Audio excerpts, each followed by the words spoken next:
ओम शांति। आत्मा के अंदर में कई जन्मों के विकर्म, दुष्कर्म, पाप कर्म जमा रहते हैं। एक तो कई जन्मों के जमा रहते हैं और दूसरा इस जन्म में भी जो अभी जीवन जी रहे हैं उसमें भी आत्मा विकर्म करती है, पाप कर्म करती है और बहुत सी आत्माएं तो दुष्कर्म करती हैं। विकर्म तो प्रत्येक आत्मा से होता है, दुष्कर्म हर एक आत्मा से नहीं होता, लेकिन विकर्म प्रत्येक आत्मा से होता है। पाप कर्म भी प्रत्येक आत्मा से नहीं होता, लेकिन विकर्म सभी आत्माओं से होता है। तो ये समझने की जरूरत है। विकर्म मतलब विषय में जाने वाला कर्म, विकारों में फंसने वाला कर्म। तो बाबा हमेशा कहते हैं कि बच्चे, तुम्हारे सर पर विकर्मों का बोझा है। अच्छा, एक बात और बारीक समझने की है। विकर्मी व्यक्ति ही दुष्कर्म करता है। दुष्कर्म मतलब दुष्टता वाला कर्म, जिसमें दूसरों का अहित होता हो। ये मालूम है, उस आत्मा को मालूम है कि दूसरों का अहित हो रहा है। मैं जो कर्म कर रहा हूं उससे दूसरों का अहित हो रहा है, ये आत्मा को मालूम है, लेकिन फिर भी कर रही होती है वो आत्मा। अच्छा, अब आई बात पाप कर्म की। पाप कर्म क्या है? पाप कर्म है अपने शौक को पूरा करने के लिए कुछ भी करना। एन केन प्रकारेण साम दाम दंड भेद सब कुछ लगाकर और अपने शौक को पूरा करना। हाँ, बहुत लोग जो है आजकल, प्राय मनुष्य ये पाप कर्म जरूर कर रहे हैं। किसी को पद की लालसा है तो वो साम दाम दंड भेद 3 5 उल्टा सीधा करके वो पद हासिल कर रहा है।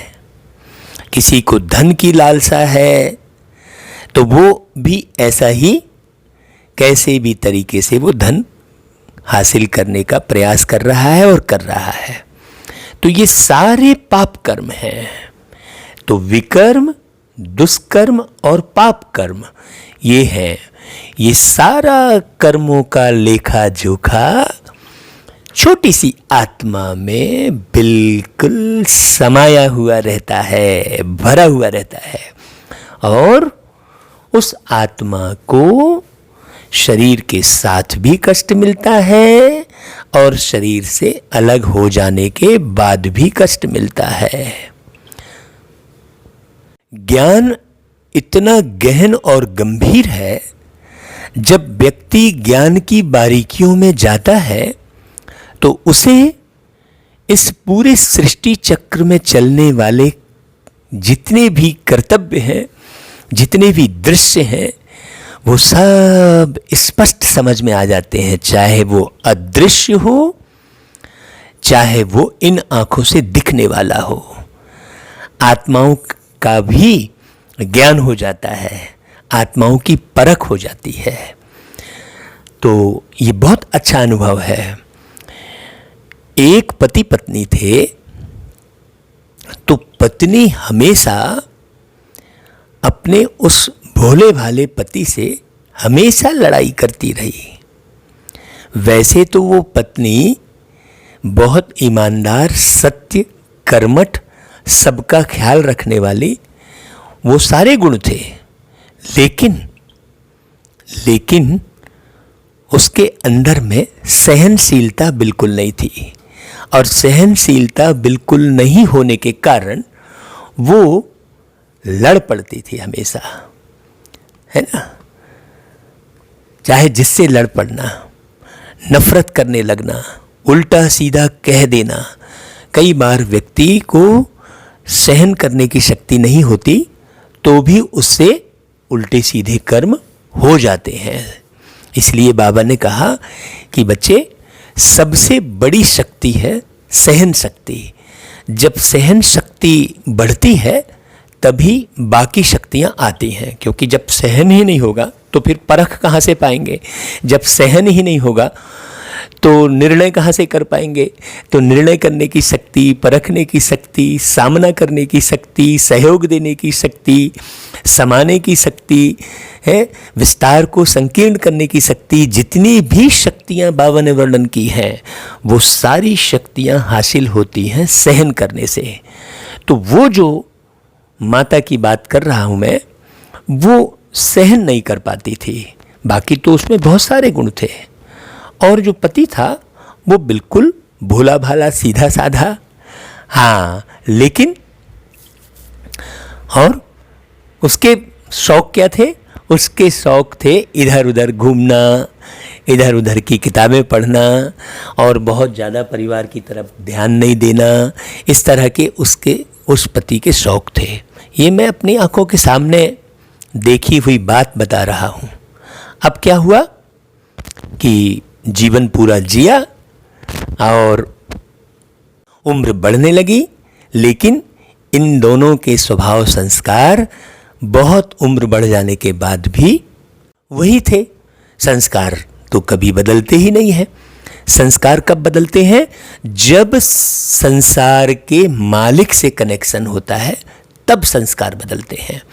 जब तक संसार के मालिक से संबंध नहीं बनता, एक्यूरेट संबंध नहीं बनता, परफेक्ट संबंध नहीं बनता, सत्य संबंध नहीं बनता, तब तक संस्कार नहीं बदलते। इसलिए बाबा ने कई बार मुरलियों में कहा है कि बूढ़े बूढ़े भी 90 साल की उम्र में भी वासना खत्म नहीं होती है। संस्कार नहीं बदलते वासना के, तो संस्कार वही के वही रहे।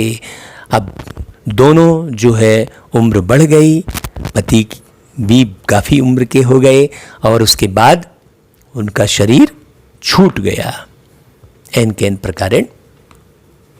हाँ, शरीर छूटने के बाद उस आत्मा की क्या स्थिति हुई मुझे बहुत अच्छे से मालूम है, क्योंकि जब आत्मा एक जन्म में रहते रहते, एक शरीर में रहते रहते अपने संस्कारों की ओर देखती नहीं है, निगाह नहीं घुमाती है और उसे परिवर्तित नहीं करती है, तो वो आत्मा जो है अकाले मृत्यु को पाती है।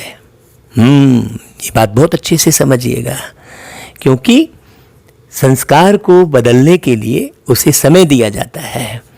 हाँ, तो वो आत्मा अकाले मौत के शिकार हो जाती है। तो कुछ वर्ष पहले वो आत्मा शरीर छोड़ दी और लगभग 2-3 साल कहें या कुछ साल कहें, वो इधर उधर वो आत्मा भटकती रही, एक शरीर से दूसरे शरीर, इधर उधर। तो अब उस आत्मा से वो भी विकर्म होते रहे, लेकिन उस आत्मा के सुकर्म अच्छे थे। किसी का कभी दिल नहीं दुखाना, किसी का कभी अहित नहीं करना, किसी को कभी अपशब्द नहीं बोलना, है ना, बहुत सादा जीवन जीना, बहुत शांति में जीवन जीना, भक्ति भाव में जीवन जीना, ईश्वर के साथ संबंध बनाने की चाह में जीवन जीना। भले ईश्वर से संबंध ना बना हो, जानकारी ना हो, लेकिन ईश्वर के साथ मिलने की चाह में भी जो जीवन जीता है वो भी बहुत पुण्य कर्म या पुण्य कहलाता है। तो उसके कारण उस आत्मा का जन्म बहुत अच्छे कुलीन घराने में हुआ। हाँ, जो अकाले मौत के शिकार हुई थी वो संस्कारों के कारण हुई थी, क्योंकि संस्कार बदले नहीं थे। तो अवसर दिया जाता है कुछ वर्ष आप अशरीरी होकर, क्योंकि अशरीरी होने के बाद आत्मा अपने शौक तो पूरा नहीं कर पाएगी किसी भी किस्म से, तो अशरीरी होने का कुछ समय ये निश्चित रहता है ड्रामे में। तो वो आत्मा तो अच्छे कुलीन घराने में जन्म ली, और ये जो पत्नी थी ये जो है अपने स्वभाव संस्कारों के कारण, अपनी असहनशीलता के कारण कई सारे उल्टे सीधे जुबान चलाना, उल्टी सीधी बात कह देना, मना नफरत मन में ले आना, संबंध खराब कर लेना, ये जो उनके विकर्म थे उसकी वजह से उस आत्मा को गरीब घर में जन्म लेना पड़ा। ये हमने प्रत्यक्ष इसी जीवन में दोनों आत्माओं की स्टोरी बहुत प्रत्यक्ष में देखी है, समझी है बहुत गहराई से। तो इसीलिए बाबा कहते हैं, हे मीठी आत्माओं, अब आत्मा को बच्चा बोलते हैं क्योंकि बाबा बाप है, ओ मेरे मीठे बच्चों, अपनी ओर बारीकी से निहारो, स्वदर्शन चक्र घुमाओ कि एक एक सेकंड, एक एक पल आपका बहुत सुंदर बीत रहा है। किसी के लिए मन में घृणा, ग्लानि, नफरत तो नहीं है।